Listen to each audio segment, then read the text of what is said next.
Banking কোণ HSC ফিজিক্সের খুব গুরুত্বপূর্ণ একটি টপিক। এখান থেকে প্রত্যেক বছরই প্রায় সিকিউ একটি প্রশ্ন আসতে দেখা যায়। এইচএসসি বোর্ড পরীক্ষার প্রশ্ন অ্যানালাইসিস করলে দেখবা এই ব্যাংকিং কোণ থেকে বেশ কয়েকবার সর্বোচ্চ কত বেগে একটা গাড়ি বাঁক নিতে পারবে এই কনসেপ্ট থেকে প্রশ্ন এসেছে।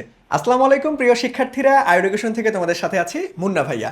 সো আমরা আজকে ব্যাংকিং কোণ থেকে খুব গুরুত্বপূর্ণ একটা প্রশ্ন সমাধান করব। এটা নর্মালি বারবার ঘুরায় পেঁচায় বোর্ড পরীক্ষায় আসতে দেখা যায়। এই প্রশ্নটা অলরেডি ঢাকা বোর্ড 2023 সালে আসছিল। সো আমরা যদি একটু মনোযোগ দিয়ে প্রশ্নটা পড়ি যে ভাইয়া 5 মিটার প্রশস্ত, তার মানে আমাদের রাস্তাটা 5 মিটার প্রশস্ত, 5 মিটার প্রশস্ত একটি রাস্তার একটি নির্দিষ্ট স্থানে বক্রতার ব্যাসার্ধ দেওয়া আছে কত, 80 মিটার।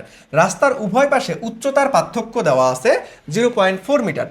বাঁক অতিক্রমের পূর্বে গাড়িটির বেগ ছিল হচ্ছে 54 kilometre per hour. Kilometre per hour আছে, একটু মাথায় রাখতে হবে।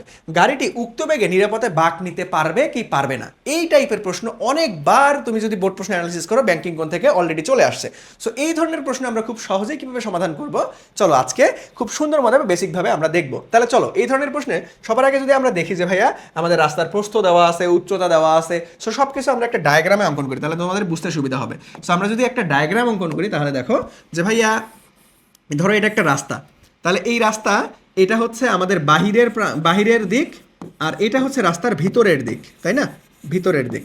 তাহলে রাস্তার ভিতর থেকে বাহিরের উচ্চতার পার্থক্য কত আছে, 0.4। দ্যাট মিনস এইটা হচ্ছে আমাদের 0.4 মিটার। তাহলে এই রাস্তার প্রস্থটা কতটুকু, তার মানে কতটুকু চওড়া, 5 মিটার চওড়া। ওকে, এটা হচ্ছে 5 মিটার।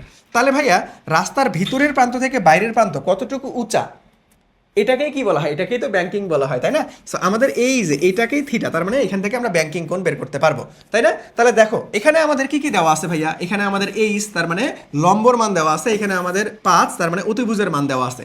তাহলে লম্ব আর অতিভুজকে কাজে লাগিয়ে আমরা ব্যাংকিং কোণ বের করতে পারবো। আর আমরা সবাই জানি যে ভাইয়া আমরা ব্যাংকিং কোণ নর্মালি ট্যান থিটা দ্বারা বার করি, বাট আমাদের যদি থিটাকা সূক্ষ্ম হয় তখন আমরা সাইনের সঙ্গে তুলনা করতে পারি। তাহলে দেখো এখানে যেহেতু আমাদের লম্বর মান আছে, অতিভুজের মান আছে, তাহলে আমরা সাইনের সঙ্গে তুলনা করে ব্যাংকিং বের করতে পারবো। তাহলে দেখো এখানে আমরা এই ত্রিভুজের জন্য সাইন থিটা যদি বের করি, সাইন থিটা ইকুয়াল টু কি, আমাদের লম্ব বাই অতিভুজ, that means H divided by আমাদের হচ্ছে কত, অতিভুজ। তাহলে দেখো আমরা যদি এটাকে বলি যে ভাইয়া এ বি সি, তাহলে এখান থেকে আমরা যদি একটু সাজাই লিখি যে ভাইয়া আমাদের লম্বর মানটা কত আসতেছে, যে ভাইয়া বিসি, আর অতিভুজের মান কত আসতেছে এ বি।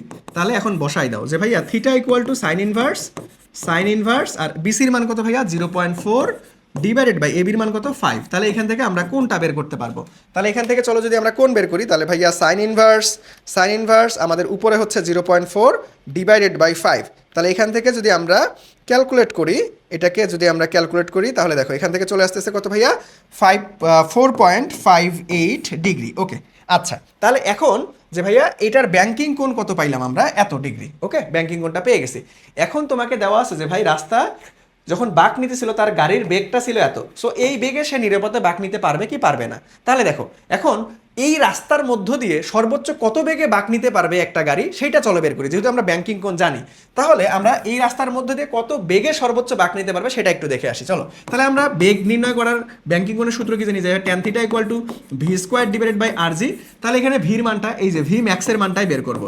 তাহলে দেখো ভি ম্যাক্স স্কোয়ার আছে, তাহলে এক পাশে পার করে দেই, রুট হয়ে যাবে, আর এখানে আর গুণ করলে আমাদের ট্যান থিটা আর জি পাচ্ছি আমরা। ওকে, তাহলে দেখো এখন এই ভিম্যাক্স এই সর্বোচ্চ বেগ এই কোণটা ব্যবহার করে আমরা এই ব্যাংকিং কোণ ব্যবহার করে এখান থেকে আমরা সর্বোচ্চ কত বেগে বাঁক নিতে পারবে সেটা বের করতে পারবো।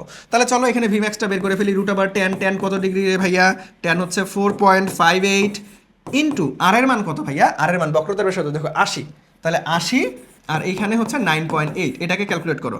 এত বেগে সর্বোচ্চ বাঁক নিতে পারবে। তারপরে এই দুটোর সঙ্গে তুলনা করবো, দেখবো মিলতেছে কিনা। যদি বেশি হয় তাহলে জীবনও পারবে না, আর যদি কম হয় তাহলে আলটিমেটলি নিরাপদে বাঁক নিতে পারবে। সো চলো আগে আমরা দেখি যে ভাইয়া আমরা রুট ওভার করতেছি হচ্ছে ট্যান আমাদের হচ্ছে 4.58 ইন্টু আমাদের কত ভাইয়া 80 ইন্টু আমাদের হচ্ছে 9.8। সো এটাকে ক্যালকুলেশন করলে আমরা পাচ্ছি হচ্ছে 7.92। এটা কি এমএস ইনভার্স 1-এ পাইছি, কারণ সবগুলো এসআই ফরম্যাটে বসাইছি আমরা।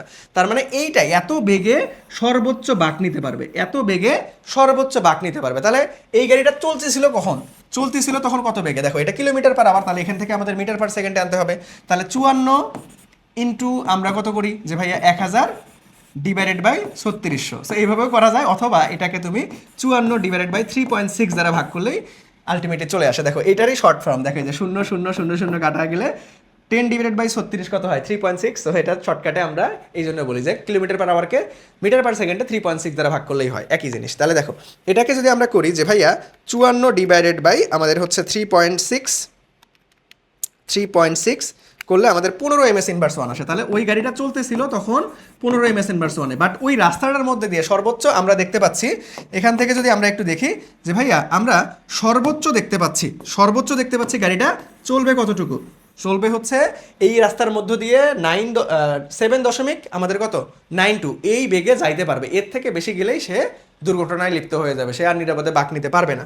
তাহলে চলো এখান থেকে যদি একটু দেখি, তাহলে এটা কার মান পাইছে, এটা হচ্ছে ভিম্যাক্সের মান, আর এটা তার কার মান, এটা হচ্ছে ভির মান, গাড়িটার ভির মান। তাহলে আমরা তুলনা করবো কেমনে যে ভাইয়া আমাদের ভির মান বেশি হয়ে গেছে ভিম্যাক্সের সাপেক্ষে, তাহলে আমাদের নিরাপদে বাঁক নিতে পারবে। দেখো প্রশ্ন কি ছিল, গাড়িটি উক্ত বেগে নিরাপদে বাঁক নিতে পারবে? অ্যান্সার হচ্ছে পারবে না।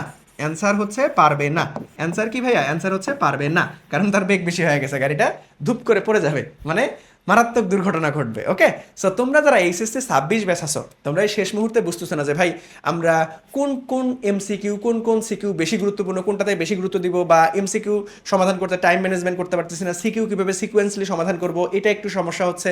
সো তোমাদের জন্য কিন্তু আমরা আইডুকেশন থেকে আমাদের টেস্ট পরবর্তী আমাদের ফাইনাল রিভিশন এবং টেস্ট পেপার সমাধান কোর্স অলরেডি লঞ্চ করে দিয়েছি, যেটার কোর্সের ক্লাস অলরেডি চলতেছে ক্লাস। সো এখানে তোমরা physics, chemistry, math, biology, Bangla, ইংরেজি, আইসিটি সকল সাবজেক্টের লাইভ ক্লাস, আর্কাইভ ক্লাস সব কিছু পেয়ে যাবে। এবং সাথে এই কোর্সের সাথে একটা স্পেশাল গিফট পেয়ে যাবা, ইংরেজির ফ্রি হ্যান্ড রাইটিং কোর্স সম্পূর্ণ ফ্রিতেই পেয়ে যাবা এই কোর্সের সাথে। এই কোর্সের কোর্স ফিটা তাহলে অনেক বেশি না, দেখো এই কোর্সে মাত্র 1999 টাকায় তুমি আমাদের সঙ্গে যুক্ত হতে পারবা। সো এই কোর্সে বিস্তারিত জানতে বা ভর্তি হতে আমাদের আইডুকেশন ফেসবুক পেজে মেসেজ করতে পারো, অথবা আমাদের হটলাইন নাম্বারে যোগাযোগ করতে পারো। ধন্যবাদ।